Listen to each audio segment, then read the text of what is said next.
माझ्या प्रिय मित्र आणि मैत्रिणींनो आणि शेतकरी बंधूंनो, आपल्या घरगुती दंतमंजन करता येते.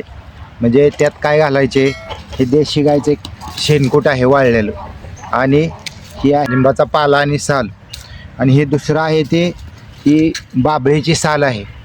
राख बनवायची अशी, आणि त्याची राख चाळायची, बारीक करायची, आणि एक अशी शेंदो मीठ घेऊन त्या एका डबीत अशी चाळून बारीक करून भरून ठेवायची. हे अशा प्रकारचे त्याचे दंतमंजन होते. म्हणजे एकदम बारीक स्मूथ, कुठलेही कठीण नाही, काय नाही.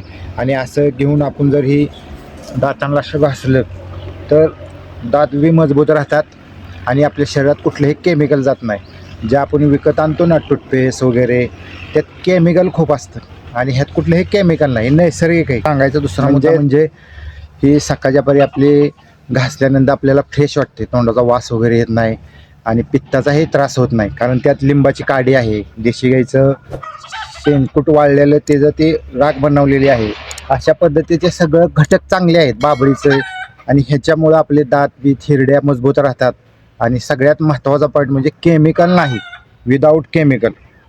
हे जर आपण सकाळच्यापरी दंतमंजन म्हणून घासलं तर सगळ्यात एक नंबर. गायपासून आपण जी शेणी बनवणारे आहे ती बघा, अशी ही गाय आहे आमची दोन्ही. म्हणजे कसं असतं, ती शेणीसुद्धा कशी असते, तिनं खाल्लेला चारा, गवत चांगल्या प्रकारचं खाल्लेलं चरलेलं, त्यातून सुद्धा नैसर्गिक घटक मिळतात. म्हणून ते दंतमंजन एक नंबर आहे. त्याचा वापर आपलं घरगुती तुम्ही सर्वांनी करावा, एवढीच माझी सर्वांना प्रार्थना आहे. जय जय गुरुदेव दत्त.